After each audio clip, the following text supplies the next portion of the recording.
There is a particular kind of silence that lives at the bottom of the ocean. Not the silence of an empty room, or the silence of a forest after snowfall. Something older than that. Something patient. The kind of silence that has been waiting, undisturbed, for 300 years. Waiting for the right moment, the right hands, the right question to finally ask. What happened here?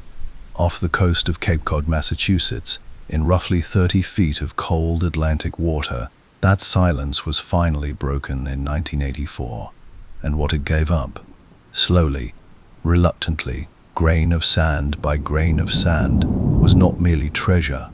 It was a story about a young man from the English countryside who looked out at the world and decided, with extraordinary boldness, that it owed him something more. His name was Samuel Bellamy. He was born around 68-9, most likely in the county of Devon, England, a place of green rolling hills and harbour towns where the smell of the sea was never far from any open window. Devon was a place that produced sailors the way other counties produced farmers. The ocean was not a mystery there. It was a profession, and for a young man of little means and fewer prospects, it was also, perhaps, the only honest road that led anywhere worth going. We do not know a great deal about Samuel Bellamy's early life. History has a way of losing the poor. The records that survive were kept by institutions, churches, courts, naval registries, and young men like Bellamy moved through the world without leaving much of a paper trail. What we do know is this: by his mid-20s, he had crossed the Atlantic. He had made his way to Cape Cod, and there, on that long, crooked arm of land reaching out into the grey New England Sea, he met a woman named Maria Hallett. Some call her the Witch of Wellfleet.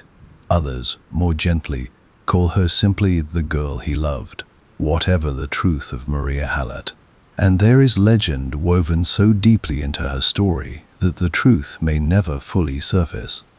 She appears to have been the hinge point of Samuel Bellamy's life, the moment everything turned. He wanted to marry her. Her family, understandably, had reservations about a penniless English sailor with no land, no name, and no fortune. And so Bellamy made a decision that would define every year he had left. He would go and find one. In 1750, in a Spanish treasure fleet, 11 ships laden with the wealth of the New World were struck by a hurricane off the coast of Florida. The ships went down. The gold did not disappear. It simply changed location. And word spread quickly through every port town and tavern from Nassau to Boston that fortunes were sitting on the seafloor waiting to be claimed by anyone brave enough or desperate enough to go and claim them. Bellamy went south. He joined a salvage expedition, and somewhere in the sun-bleached, salt-soaked waters of the Caribbean, something shifted in him. Perhaps the salvage work yielded too little. Perhaps he looked around at the men beside him, men who worked and suffered and died for wages that kept them poor, and something in him simply refused to accept the terms, refused to return to England empty-handed. Refused, most profoundly, to go back to Cape Cod without the fortune that would make him worthy of the woman he had left behind. Samuel Bellamy became a pirate, and not merely a pirate in the way that history sometimes reduces men to single words. He became, within the span of roughly one extraordinary year, the most prolific pirate captain in the Atlantic world. He and his growing crew captured over 50 vessels.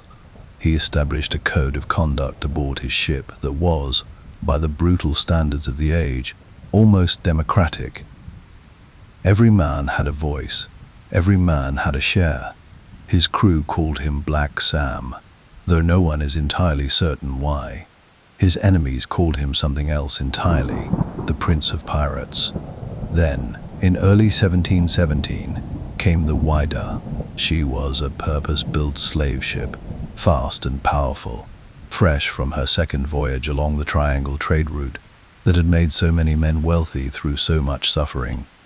She was carrying cargo, She was carrying provisions, and she was carrying in her hold an almost incomprehensible quantity of gold, silver, ivory, indigo, and coin, the accumulated plunder of a vessel that had already changed hands once, from slave trader to liberated prize.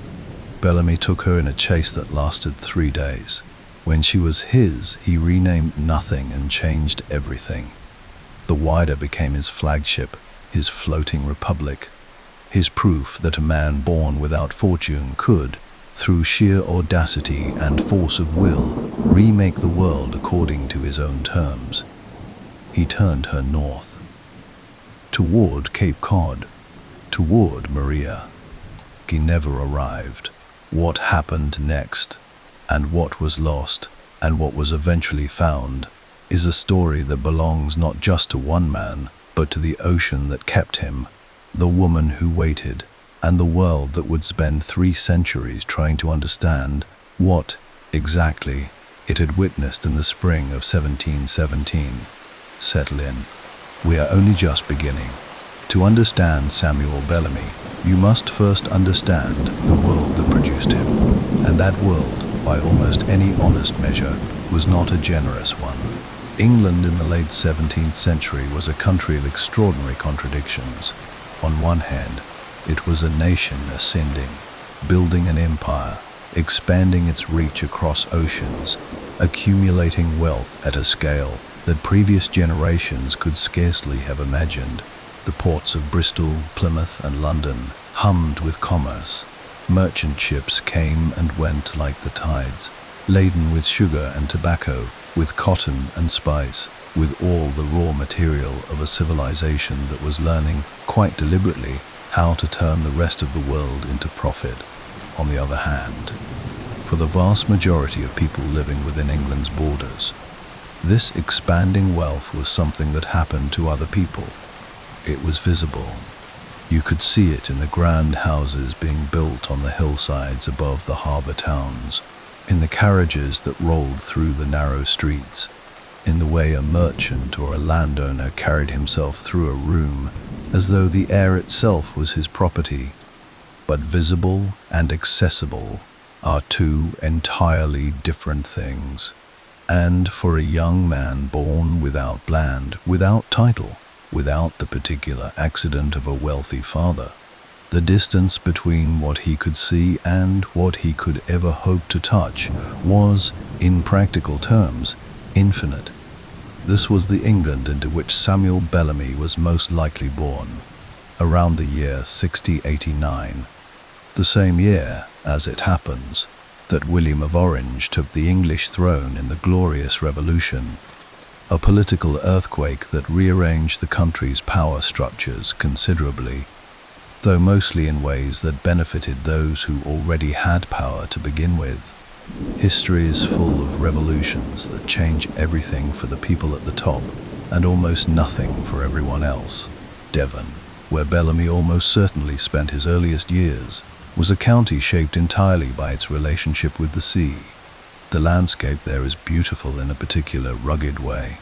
Deep green valleys that roll down toward dramatic coastlines, fishing villages tucked into coves where the Atlantic comes in cold and grey, harbour towns where the smell of salt and rope and fresh-caught fish is so constant it stops being a smell and becomes simply the texture of the air. The men of Devon had been sailors for centuries. They had been fishermen and merchant sailors and naval men and, when the conditions were right, privateers, a polite word for men who were pirates by royal permission. Francis Drake had come from Devon. Walter Raleigh had come from Devon. The sea was not exotic to a Devon boy.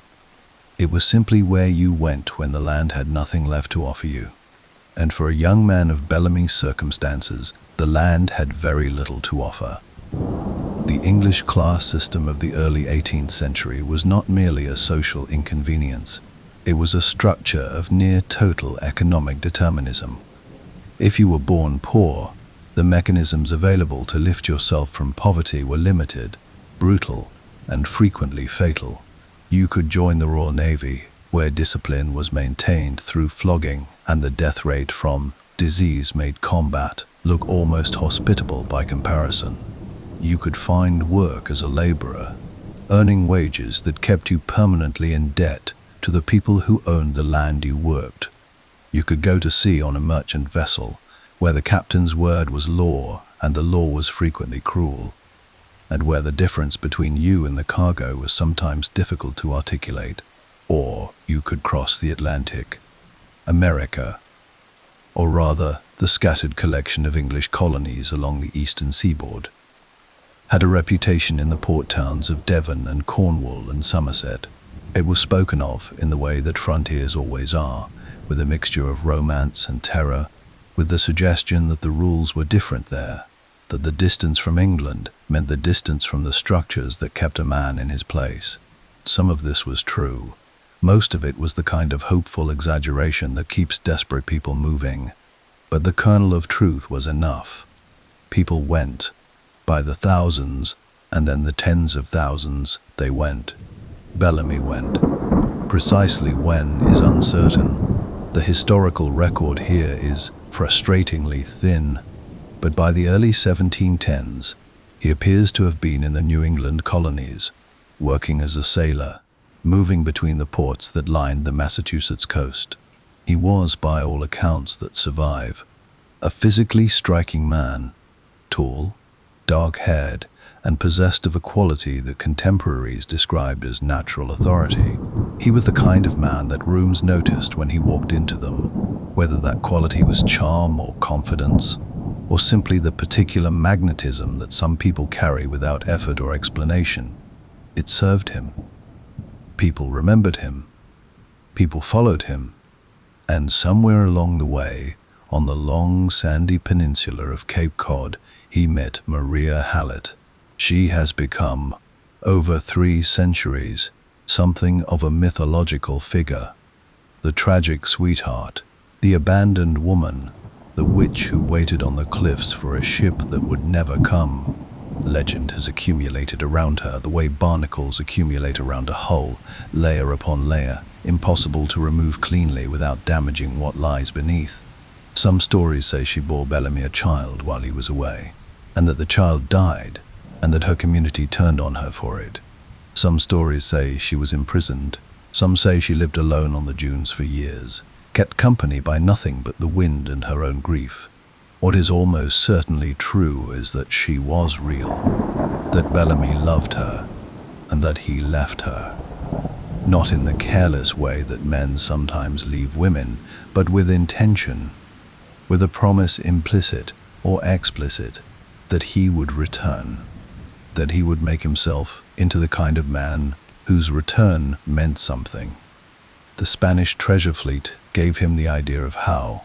In July of 1715, 11 ships left Havana bound for Spain, carrying the accumulated wealth of several years' worth of New World plunder, silver from the mines of Peru, gold from the ports of Colombia, emeralds and pearls and coin in quantities that made the mind struggle to form a picture. The fleet sailed into a hurricane. 10 of the 11 ships went to the bottom of the ocean off the coast of what is now Florida. Somewhere between 14 and 15 million pesos worth of treasure, a figure that in today's terms staggers the imagination, was suddenly scattered across the seafloor in relatively shallow water.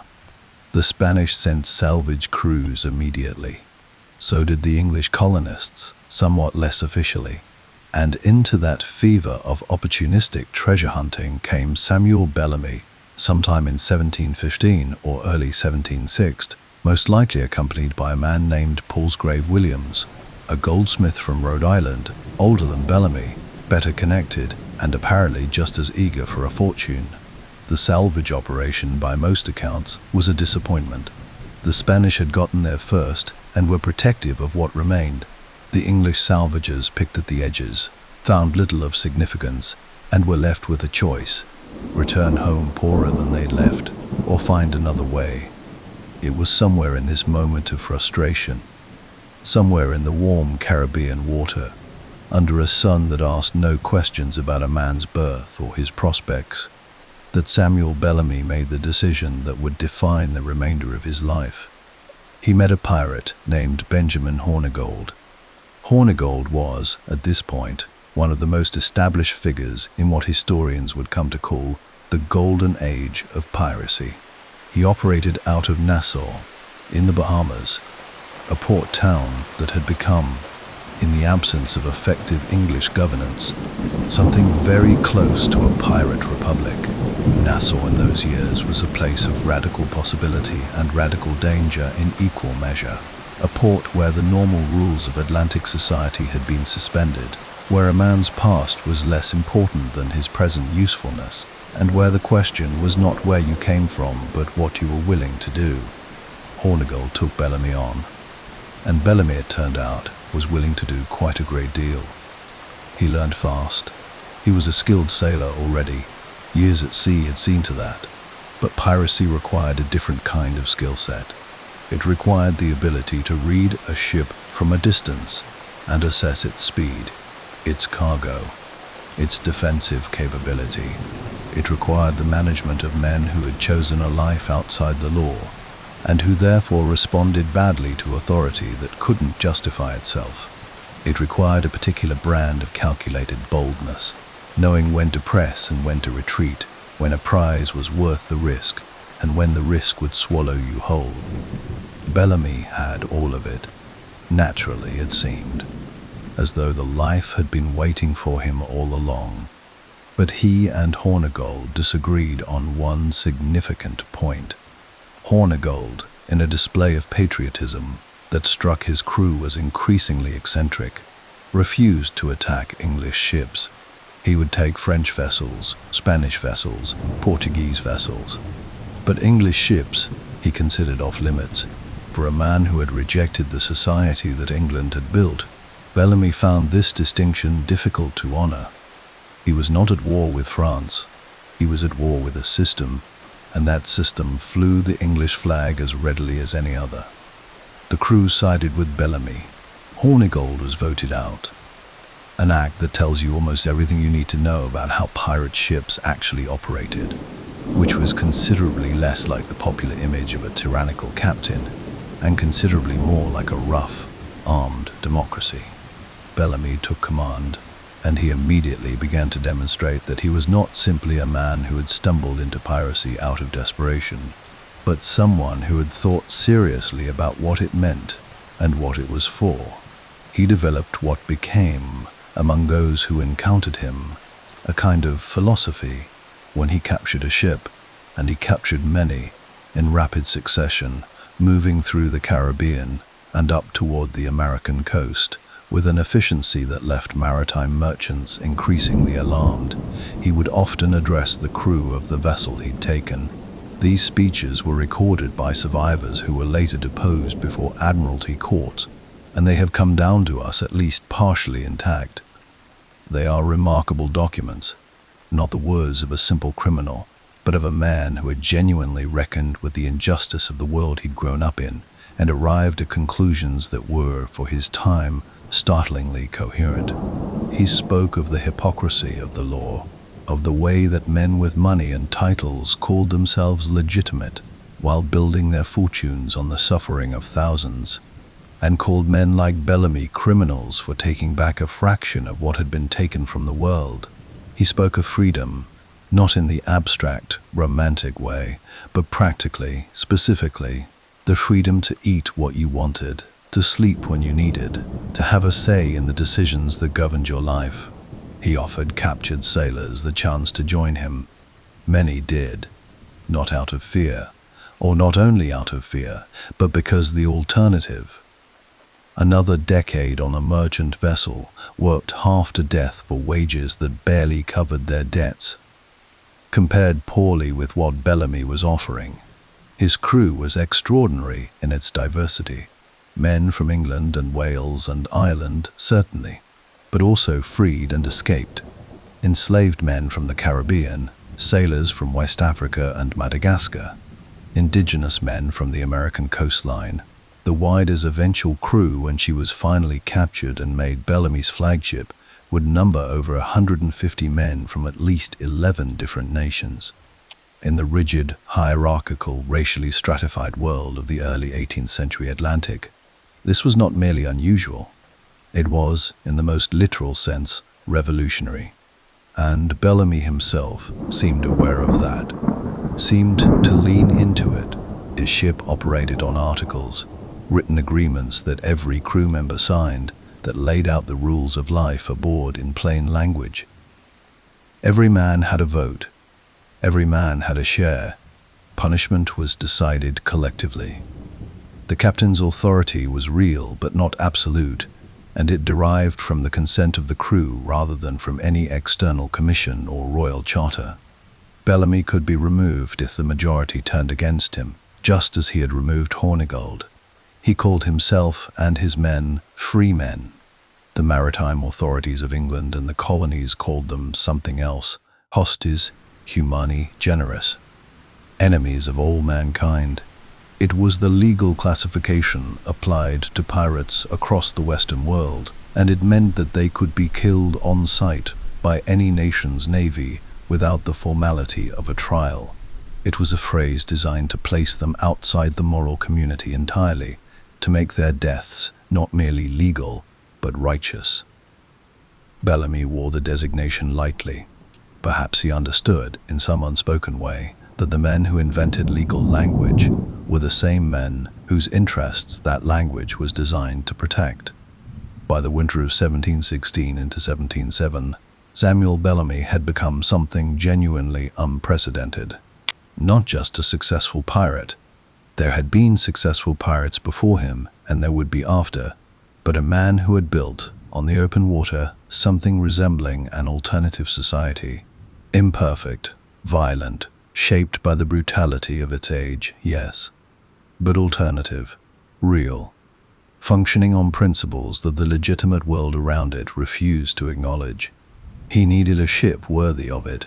In late February of 1717, somewhere in the warm waters between Cuba and the Bahamas, he found one. She was called the Whydah galley. She was 100 feet long, with 3 masts and a displacement of around 300 tons. She had been built in 1715, brand new by the standards of the age, specifically to be fast, because the business she had been designed for depended on speed above almost everything else. She had completed 2 voyages on the Slave Triangle: England to West Africa to the Caribbean back to England. Her hold had carried human beings in conditions of almost incomprehensible suffering. She was, in that sense, one of the most precise physical expressions of the world Samuel Bellamy had declared himself opposed to. He chased her for 3 days. Her captain, Lawrence Prince, ran hard. He knew what was behind him, and he knew what it meant. But the Whydah was fast, and Bellamy's flotilla was relentless, and eventually the mathematics of the chase resolved themselves. Prince surrendered. His cargo, gold, silver, ivory, indigo, coin from a dozen nations, the material residue of the slave trade's terrible economy, passed into Bellamy's hands. He gave Prince one of his smaller vessels in exchange and sent him on his way. He mounted more guns on the Whydah. He made her his, and then he pointed her north, toward the cold grey water, toward the crooked arm of Cape Cod, toward the promise he had made, toward Maria. The spring of 1717 was waiting for him. So was the worst storm in a generation. He didn't know that yet, for now there was only the Whydah beneath him. His ship, his republic, his proof, and the long road home across the open Atlantic, salt white and shining in the last of the winter light. There is something about a ship that resists easy description, not because the words don't exist, but because a ship, a great ship, a ship that has lived, is never quite just a ship. She is an accumulation of the hands that built her, the men that sailed her, the water she has crossed, the cargo she has carried. She is wood and rope and canvas and iron, yes, but she is also time. She is also story. And by the time Samuel Bellamy laid eyes on the Whydah galley in the winter of 1717, she was already, in the 2 short years of her existence, a vessel that carried more history in her hull than most ships accumulate in a lifetime. She had been built in England, most likely in the Thames estuary, commissioned by a consortium of London merchants who understood precisely what kind of vessel the Atlantic trade required in the early 18th century. Speed was the first consideration, the slave trade. And let us not soften this with euphemism, because the Whydah's story cannot be honestly told without facing what she was built to do. The slave trade had, by 1715, developed into one of the most profitable and most logistically demanding enterprises in the history of human commerce. Ships moved between 3 points on a vast triangular route: England to West Africa, carrying manufactured goods, textiles, metalwork, firearms, spirits, to be traded for human beings.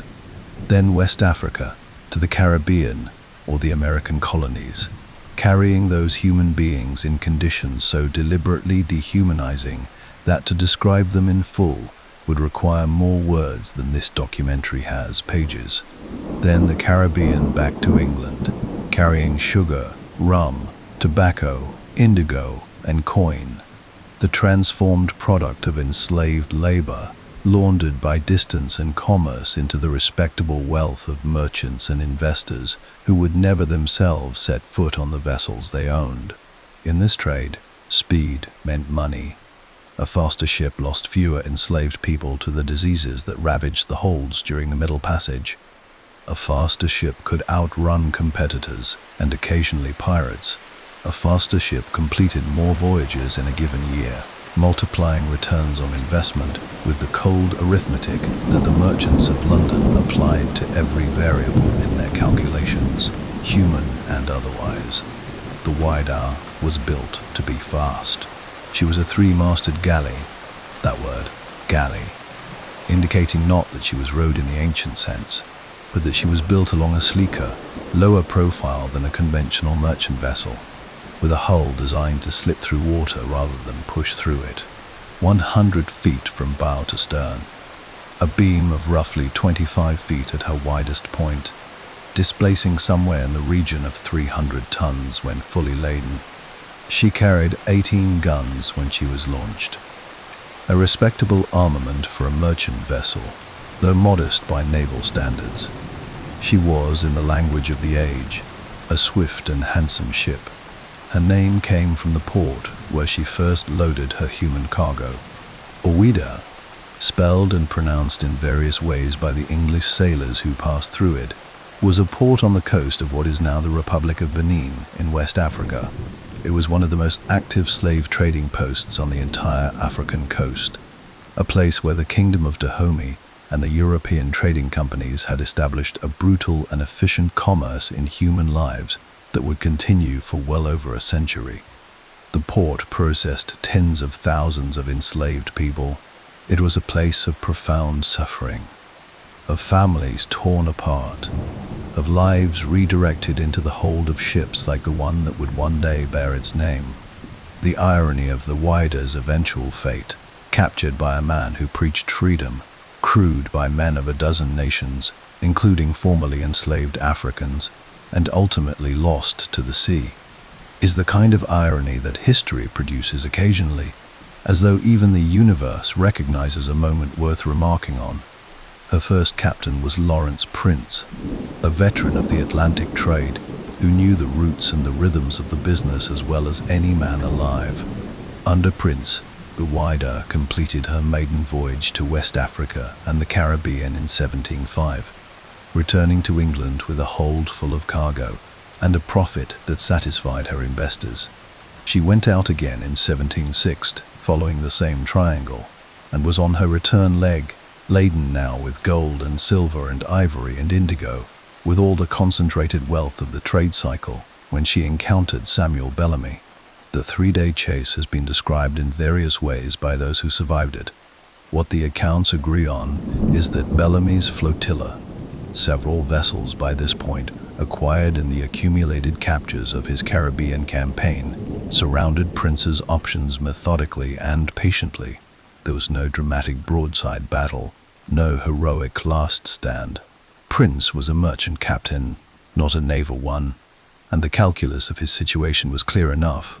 Fight a pirate fleet with a merchant crew and die, or surrender and live. He chose to live. He was a practical man in a practical profession. Bellamy, true to the code he had established, dealt with Prince fairly by the standards of the exchange. He offered Prince one of his own captured vessels, a smaller sloop, as replacement transport, along with provisions. He took the Whydah, her cargo, and several of her crew members who chose to stay. He mounted an additional 28 guns on her upper deck, bringing her total armament to 46 cannon, transforming her, in the space of a few days' work, from a fast merchant vessel into something considerably more formidable. A warship, his warship. Standing on her deck for the first time as her captain, Bellamy would have felt what any sailor feels on a great ship. The particular solidity of a well-built hull beneath your feet, the specific way her rigging speaks in the wind, the sense that the vessel has a personality, a temperament, that her design and her history have conspired to produce. The Whydah, by all accounts, was a magnificent thing, fast enough to run from anything she couldn't fight, armed well enough to fight almost anything she might encounter, large enough to house his crew of over 150 men with something approaching comfort relative to the cramped misery of the smaller vessels they had previously sailed. He put his best men on her. He organized her according to the articles that governed his fleet, the democratic code that distributed authority and reward more evenly than any legitimate ship of her era would have tolerated. The Whydah became, in the weeks after her capture, something genuinely new, a pirate flagship in the fullest sense, the physical center of a floating community that had chosen its own rules and was, for the moment, strong enough to enforce them. Her hold still contained the cargo from Prince's voyage, and it was considerable. The precise inventory of the Whydah's treasure at the time of Bellamy's capture has been partially reconstructed by archaeologists working the wreck site over the past 4 decades, and it is, even in partial form, extraordinary. Gold dust and gold bars from the West African trade, silver coins, pieces of 8, the great currency of the Atlantic world, minted in Spanish colonial facilities across the Americas and circulated so widely that they served effectively as the dollar of their age. Ivory, dense and heavy and extraordinarily valuable in the luxury markets of England and Europe. Indigo dye, pressed into solid blocks, worth its weight in silver to the textile manufacturers of the English Midlands. Jewelry, navigational instruments, weapons, medicines, the accumulated material of 2 successful trading voyages, now repurposed from the enrichment of London merchants to the use of 150 men who had decided the world owed them a different kind of life. In addition to the Whydah's own cargo, Bellamy's fleet had been collecting prizes for months. Captured goods from dozens of vessels were consolidated aboard the flagship, adding to the total in ways that are now difficult to itemize with precision, but that contemporary accounts suggest were significant. Some estimates place the total value of treasure aboard the Whydah at the time of her loss, in modern terms, somewhere between $400 million and $1 billion. These numbers should be held lightly. The conversion of historical wealth into modern currency is an inexact science at best, and the range of estimates reflects genuine uncertainty rather than carelessness. But even the conservative end of that range represents a sum that explains why, when the Whydah finally went down, what she took with her was not merely a ship but an era. It is worth pausing here to consider what the Whydah represented to the men who sailed her. Not as treasure, though the treasure mattered, it always mattered, but as symbol, a ship that had been built to transport enslaved human beings, now sailing under the command of a man who had declared slavery and the entire system of Atlantic commerce morally bankrupt. A ship named for the port where thousands of Africans had been loaded into chains, now crewed by men of African descent who sailed as free members of a democratic collective. The ship that had made her original owners rich through suffering, now carrying that wealth away from them entirely. This was not lost on Bellamy's crew. The Whydah was a captured argument, a physical demonstration that the world, as it had been arranged, was not the world as it had to be. Whether this made Bellamy a revolutionary or simply a very successful criminal with a talent for self-justification is a question that historians have argued about for generations, and it is probably a question without a clean answer. He was both, and he was also a man in love, and a man in a hurry, and a man who had not yet learned, who perhaps could not have learned because no one had yet taught the lesson that the sea does not care about your politics. She was his, and she was magnificent, and she was pointed north. The Whydah galley, in the early months of 1717, was the most dangerous ship in the Atlantic world. She was also, though no one aboard her knew it, sailing toward the last storm she would ever see. The Atlantic coast of North America in the early spring of 1717 was just beginning to wake from winter. Not fully, not yet. The sea was still cold enough to kill a man in minutes if he went overboard, and the skies that moved in from the northeast carried the iron-gray weight of a season not quite finished with itself. But there were signs, if you knew where to look. The quality of the light changing, slowly, from the flat white of February to something with a little more gold in it. The birds returning to the coastline. The fishing villages of New England stirring back to life, hauling boats that had been stored through the cold months back down to the water, mending nets, making ready for the season. It was into this tentative, in-between world that Samuel Bellamy turned the Whydah north. He was not traveling alone. His fleet, at its peak in these final weeks, consisted of several vessels moving in loose convoy. The Whydah as flagship, and a collection of smaller sloops and schooners, some captured, some sailed by Allied captains who operated in coordination with Bellamy, without being strictly under his command. It was less an armada than an extended community spread across several miles of open water, connected by signal flags and the shared understanding of where they were going and why. They moved up the coast methodically, and as they moved, they continued to do what they had been doing for the better part of a year. They took ships. The weeks between the Whydah's capture and her final night produced a remarkable catalogue of prizes, even by Bellamy's already impressive standards. He was working a coastline that was, by the standards of the early 18th century, heavily trafficked, merchant vessels moving between the Caribbean and the New England ports, coastal traders working their way between Boston and New York and Philadelphia, fishing vessels out of Nantucket and the Cape Cod harbors. For a well-armed pirate fleet with the speed of the Whydah at its center, this was rich water. The captures followed a pattern that had become, by now, almost routine. A sail spotted on the horizon, the Whydah running it down with a speed that left most merchant captains with very little time to consider their options, a warning shot if necessary. And then, the practical business of determining what the prize contained and what would be done with it. Most captains surrendered without a fight. They were merchants, not warriors, and the mathematics of resistance against a 46-gun ship with 150 experienced men aboard were straightforward enough to discourage heroics.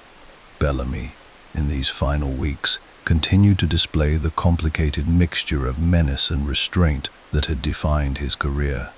His crew could be violent.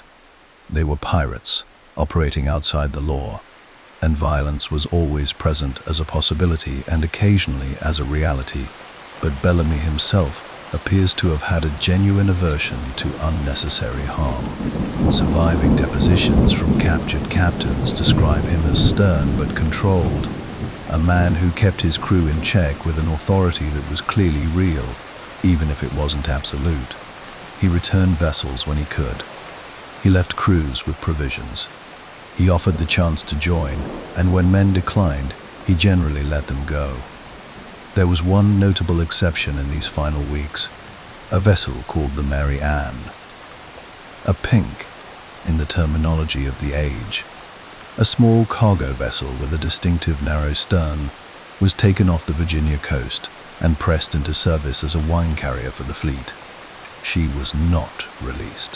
Her captain, a man named Andrew Crumpsty, and several of her crew found themselves involuntary passengers of Bellamy's convoy as it continued north, witnesses to the final chapter of a story they had not chosen to be part of. They would, as it turned out, survive to tell it. Which is why we know as much as we do about those last days. What the surviving accounts describe is a fleet in good spirits, moving with purpose and confidence toward a destination that at least some of the crew understood. There is a particular quality to a group of men who believe they are nearly home. Something loosened, something anticipatory. The long discipline of the voyage beginning to relax at the edges, replaced by the restless energy of arrival. Men who had been at sea for months, some of them for years, could feel the end of the open water approaching, could feel, even through the cold and the grey, that something was changing.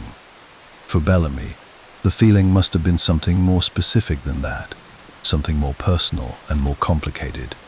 Cape Cod was close now. Maria Hallett was close now. The fortune he had left to find was not merely found, but multiplied beyond anything he could have imagined when he had sailed south 2 years earlier.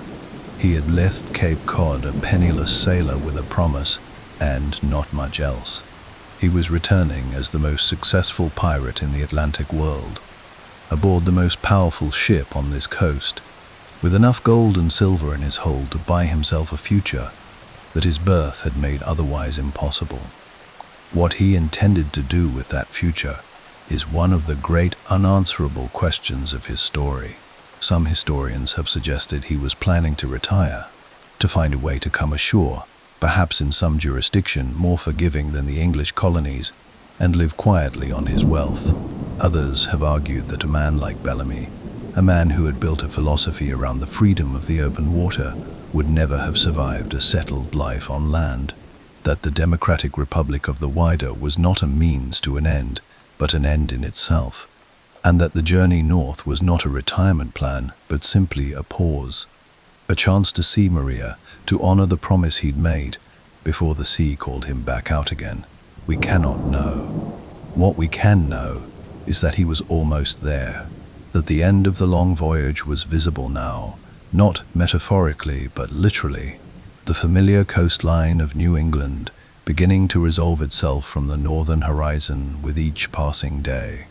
The weather had been unsettled for several days before it broke. This was not unusual for the New England coast in late April.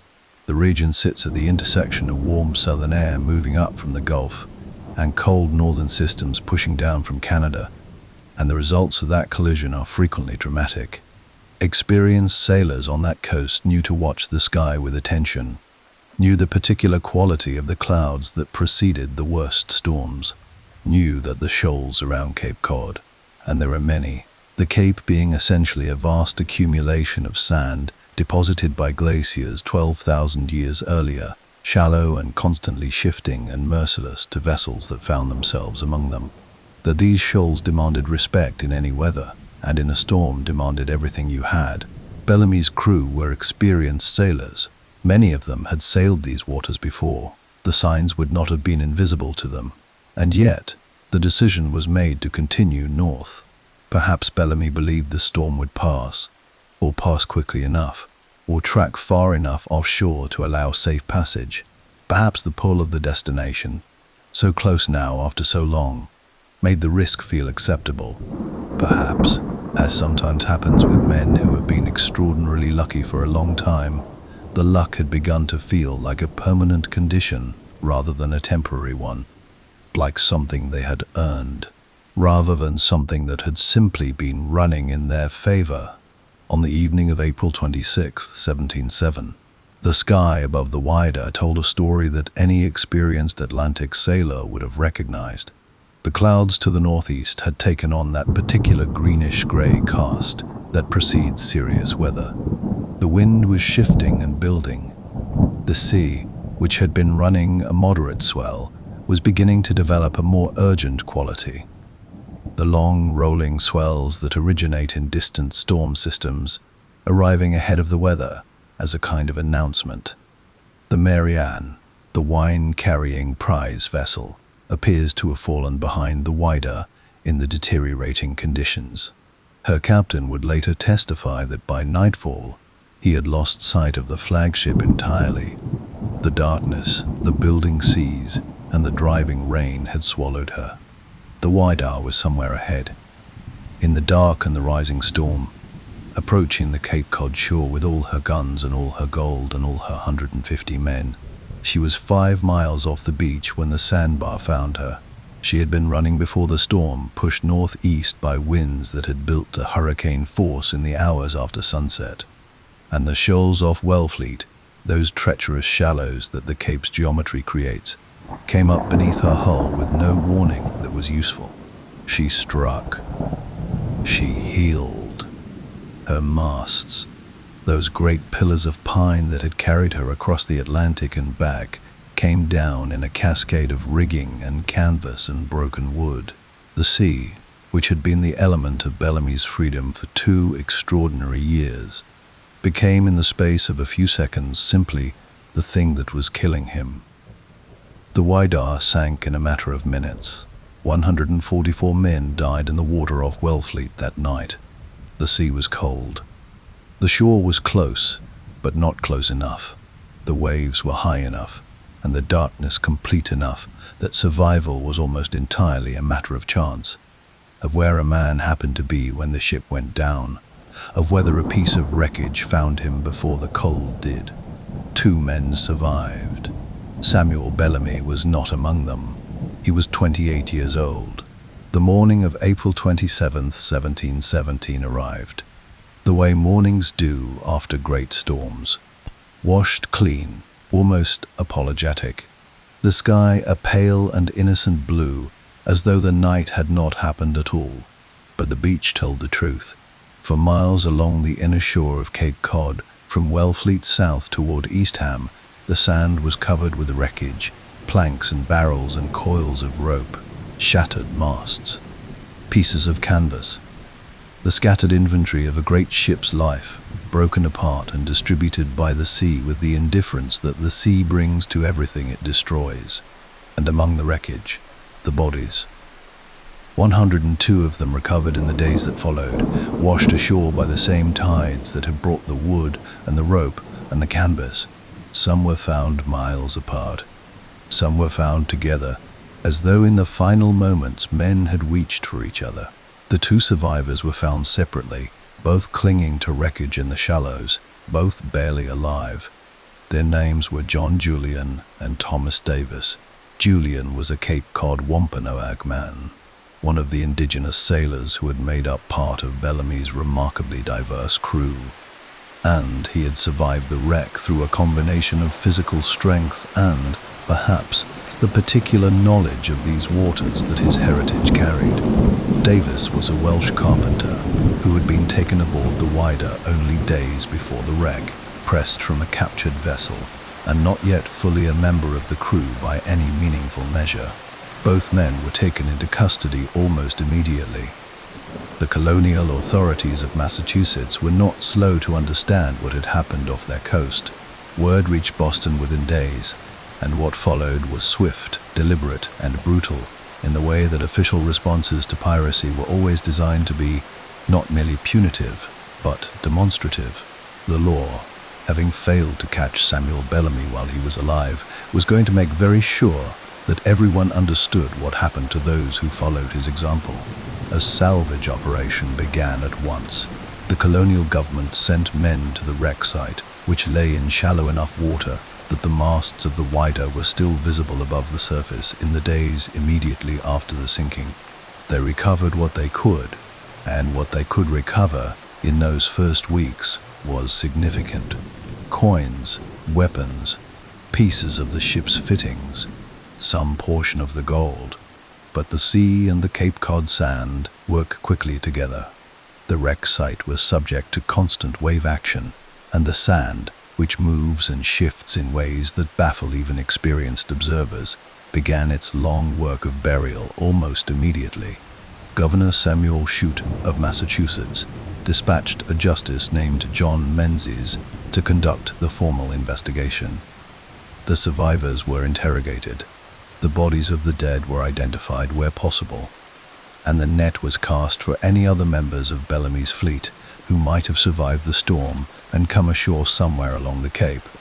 Several had. The Mary Ann, the wine carrier, had not sunk. She had been driven ashore further south, her crew, including the involuntary passengers from her original voyage, surviving intact. 7 pirates from her crew were taken into custody. A few others were captured in the days that followed, found hiding in the dunes or taken in at farmhouses along the Cape by locals who were either unaware of who they were sheltering or, in some cases, aware enough but compassionate enough to offer shelter anyway. In the end, 9 men stood trial in Boston in the autumn of 1717. The proceedings were presided over by a special admiralty court. Piracy trials fell outside the normal colonial court system, a jurisdictional arrangement designed to ensure that juries of potentially sympathetic colonists didn't complicate the outcome. And they were, by the standards of the age, efficient. The evidence was extensive. The survivors had talked. The captured crewmen had talked. The captains of the vessels that Bellamy's fleet had taken had given depositions that were detailed and damning. 8 of the 9 men were convicted and sentenced to death. They were hanged at Charlestown on the Boston waterfront on November 15, 1717. It was a public execution in the fullest sense, designed to be witnessed, designed to send a message to every sailor, in every tavern, in every port town along the New England coast. The bodies were left in gibbets, iron cages that held the remains for months afterward, visible from the harbor, visible from every ship that passed. A reminder, a warning, the law, expressing itself in the vocabulary of the age. A minister named Cotton Mather attended the executions. He was one of the most prominent religious figures in colonial New England, a man who had been deeply involved in the Salem witch trials 25 years earlier, whose relationship with justice was therefore complicated in ways that history has not been gentle about. But Mather was also a writer and a keeper of records, and his account of the executions, his conversations with the condemned men in the weeks before they died, and his broader reflections on the meaning of piracy represent one of the most valuable documents we have from this period. He wrote about the men with a combination of condemnation and, occasionally, something that reads almost like bewilderment. They did not behave as he expected criminals to behave. Some of them were defiant. Some were philosophical. Some spoke about their lives at sea with a clarity and a lack of regret that seems to have genuinely unsettled him. These were not men who believed they had done wrong. They were men who had looked at the world's arrangement of wrong and right and arrived at different conclusions than the world's authorities preferred. Mather could not make sense of them through the moral framework he had. He wrote about them anyway, and in doing so, he preserved them. Thomas Davis, the Welsh carpenter, was acquitted. His status as an unwilling conscript accepted by the court as genuine.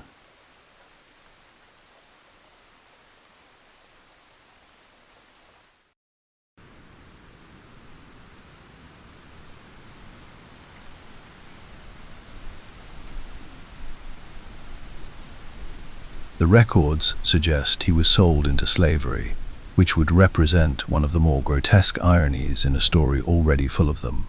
A man who had sailed with a captain who preached freedom, surviving the wreck of a ship named for a slave port, only to be enslaved himself by the colonial justice system that caught him. And Maria Hallett. Her story after the wreck is told almost entirely in legend, which means it is told in the way that communities process grief and guilt and the inexplicable persistence of a woman who has been wronged. Some accounts say she was seen on the cliffs above Wellfleet on the night of the storm watching. Some say she was the first to find the wreckage on the beach the following morning, and that she walked among the bodies until she found, or did not find, the one she was looking for. Some say she lived on alone for years afterward, neither fully accepted by the community that had judged her, nor willing to leave the place where the last of him might still, occasionally, wash ashore. None of this is verifiable. All of it feels true in the way that community memory feels true, not as documented fact, but as the shape that real pain takes when it needs somewhere to go. What is certain is that Bellamy never came back to her. What is certain is that she had waited, and the sea had kept him. The wreck site off Wellfleet settled into the sand. The coins and the cannon and the gold and the silver, and all the accumulated weight of Bellamy's extraordinary year, all of it went down into the cold dark of the Cape Cod shallows, covered grain by grain, year by year, decade by decade. The colonial government recovered what it could in those first weeks and then gave up. The location became uncertain, then disputed, then largely forgotten. The Whydah passed out of active history and into legend, into the particular category of lost things that the mind returns to occasionally. Not because there is any practical reason to, but because the mind is drawn to incompleteness, to the sense that something is out there still, waiting to be recovered. For 267 years, the sea kept everything. The sand shifted over the wreck in its slow, tidal rhythm. Storms came and rearranged things and went away again. The coastline itself changed. Cape Cod is one of the most dynamic geological landscapes on the eastern seaboard, constantly reshaped by the same forces that had destroyed the Whydah, so that the exact geography of the wreck site in 1717 was meaningfully different from the geography of that same stretch of coast 2.5 centuries later. The world above the water changed almost beyond recognition. Empires rose and fell. The colonies became a nation. The nation fought itself and survived. The technology of the sea changed so profoundly that the age of the Whydah, the age of wooden ships and canvas sails and men with swords, became as remote from the modern world as the age of Rome. And still the Whydah lay in the sand, broken apart now, spread across a wide area of the seafloor by the same tidal action that had been working at her since the night she went down. Not intact. She would never again be found intact, but present, persistent, waiting with the particular patience of things that have nowhere else to be. The story was not finished. It was only resting. In 1982, a man named Barry Clifford began asking questions that most people considered unanswerable. He had grown up on Cape Cod. He had heard, as Cape Cod children do, the story of the Whydah, and he had decided, with the particular stubbornness that separates the people who find things from the people who only wonder about them, that the ship was still out there, and that with the right combination of historical research, modern technology, and sheer persistence, she could be found. He was right. Barry Clifford was not, by training, an archaeologist.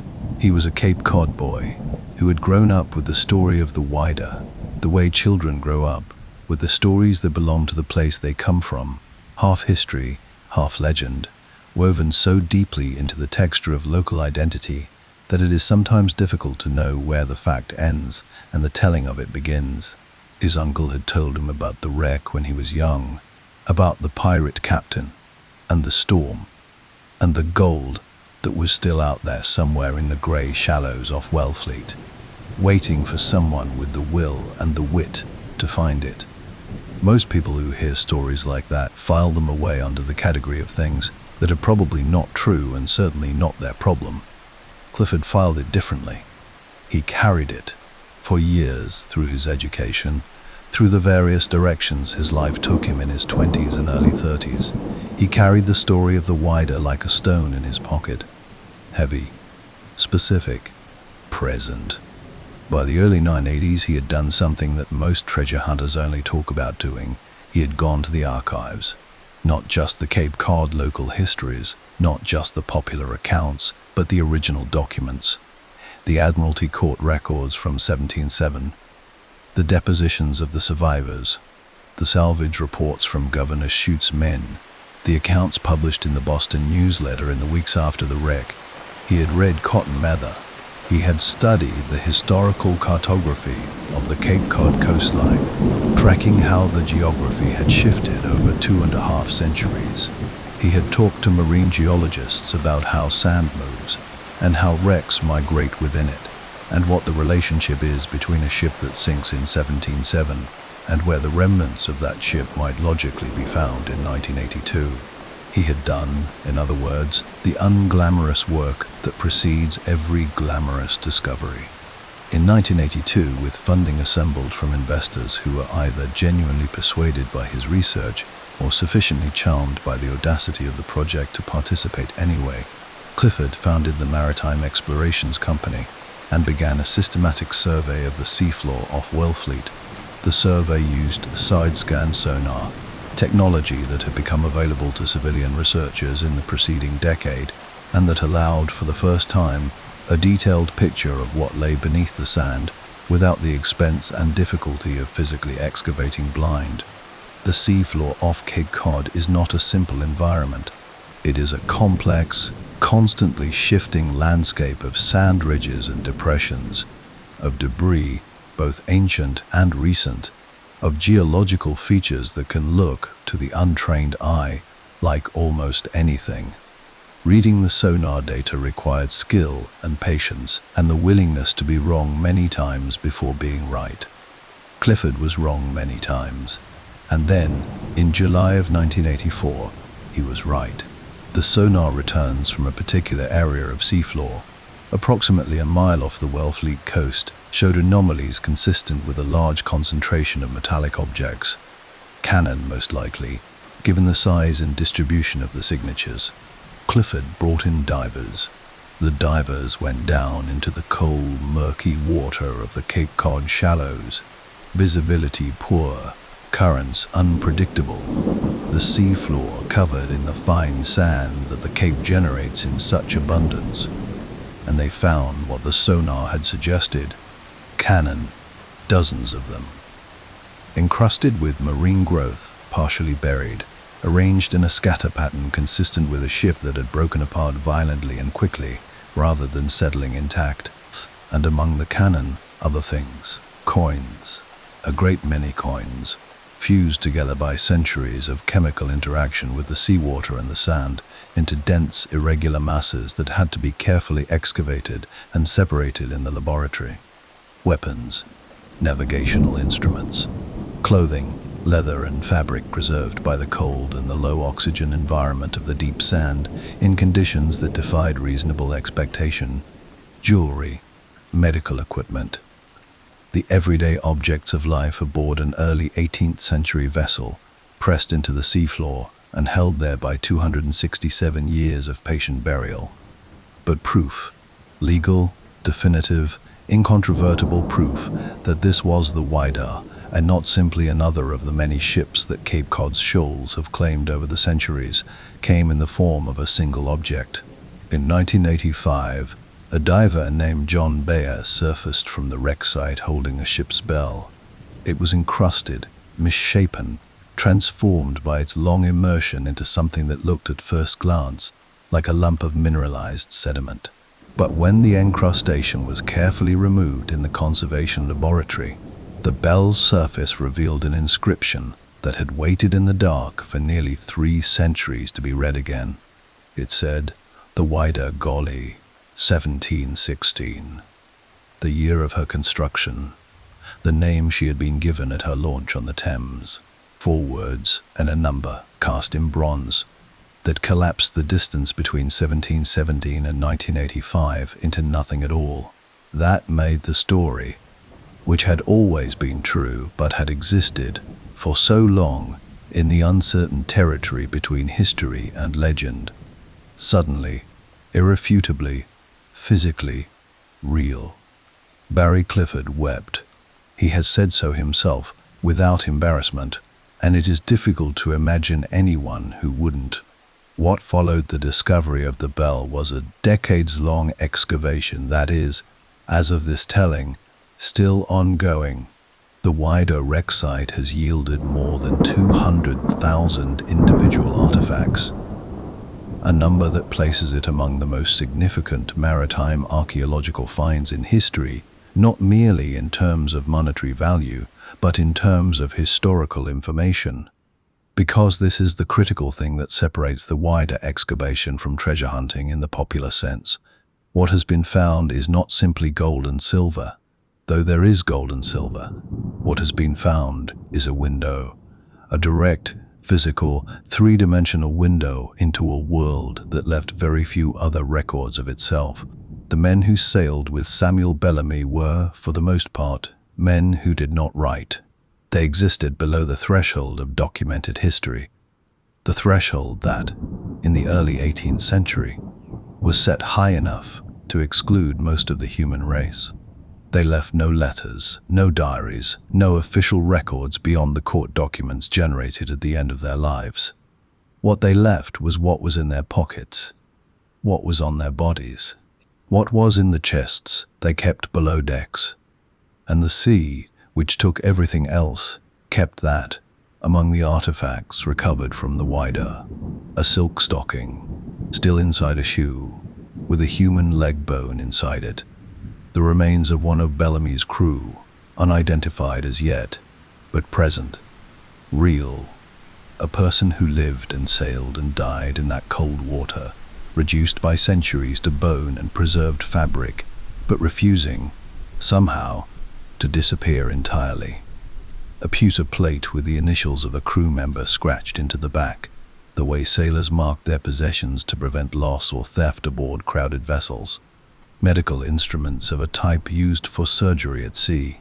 A pistol, still loaded, its mechanism intact enough to be studied by conservators who could tell, from the specific configuration of its parts, exactly when and where it had been manufactured. Buttons, belt buckles, a ring. Pieces of navigational instruments that allow modern historians to understand precisely the technological toolkit available to an early 18th century Atlantic sailor.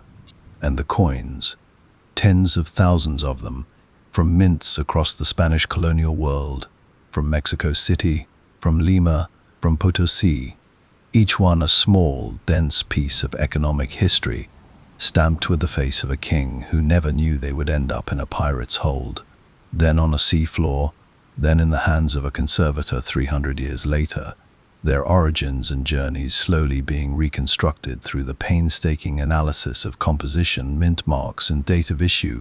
The Whydah Pirate Museum in Provincetown, Massachusetts, houses a significant portion of what has been recovered, and it has become one of the most visited maritime museums in the United States. It is a place where you can stand in front of a glass case and look at the actual bell, the bell that Barry Clifford's diver pulled from the sand, the bell that confirmed what 3 centuries of legend had preserved, and feel something that is difficult to put into words precisely. Not just the thrill of proximity to treasure, though that is there. Something older than that. Something more like recognition. The feeling of a story finally told to its own conclusion. Samuel Bellamy's remains have not been definitively identified among the recovered materials. The sea, which kept so much, has not given him back. He lies somewhere in that scatter of artifacts and sediment off the Wellfleet shore, or he has been dispersed by the tides across the breadth of the Cape Cod shallows, indistinguishable now from the sand and the water that took him. This seems somehow appropriate. He was not a man who would have wanted to be contained. What he left behind is not a body. It is an argument, because the deeper you go into the story of Samuel Bellamy, the further you follow him from the green hills of Devon to the warm Caribbean, from Nassau to the Whydah's quarterdeck, from the Wellfleet shore to the seafloor and back up again through 3 centuries of recovery, the more clearly you can see that his life poses a question that the world of his time could not answer, and that our own time is still working on. The question of what freedom actually means, of who gets to claim it, and on what basis, and at what cost, of whether a system that produces Samuel Bellamy's men of intelligence and capability and natural authority, who have no legitimate path to a life worthy of their abilities, can call itself just. He was a criminal. He was also, by the standards of his own declared philosophy, one of the most principled men of his age. Both of these things are true, and the tension between them is not a problem to be solved, but a reality to be lived with. History is full of men and women whose lives exceed the categories we try to put them in. Bellamy exceeds them more than most. The golden age of piracy, that extraordinary 30-year window between roughly 1690 and 730, when the Atlantic world briefly hosted something like a parallel maritime civilization operating on different rules, ended not long after the Whydah went down. The colonial powers got serious. The navies got larger and faster and better organized. The legal apparatus around piracy was tightened until the gaps that men like Bellamy had slipped through were closed. The Republic of Nassau was brought under crown control. The men who had lived by the articles were hanged, one by one, in the port towns of the Atlantic world, their bodies displayed in gibbets as the empire reasserted its monopoly on legitimate violence. The sea, through all of this, said nothing. The sea keeps its own counsel. But off the inner shore of Cape Cod, in 30 feet of cold water, it kept something else too. It kept the evidence, the proof that those men were real, not the cartoon villains of popular imagination, not the romanticized heroes of pirate mythology, but actual human beings with actual possessions and actual lives, who made an actual choice about the world they had been given and the world they wanted to live in, and who paid for that choice with everything they had. The excavation continues. Each diving season brings new artifacts to the surface, new pieces of a picture that has been forming for 4 decades and is still not complete. The conservators and archaeologists who do this work are engaged in something that is, beneath all its technical sophistication, essentially the same act that this documentary has been engaged in from the first word, the act of listening, of holding silence up to the light and asking it what it remembers. The bell answered, the coins answered, the silk stocking and the pewter plate and the loaded pistol all answered, each in their own way, with the particular eloquence of things that have been kept faithfully against the day when someone would know the right question to ask.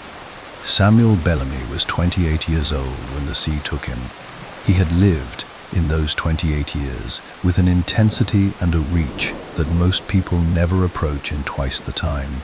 He had crossed an ocean on the strength of a promise. He had built something unprecedented on the open water. He had sailed a ship named for a place of unimaginable suffering and tried to make of it something else entirely. He had loved a woman on a cold shore and gone to find himself worthy of her. And he had found more than he had imagined and lost it all in a single night. And the sea had kept him. She keeps him still. But the story is ours now.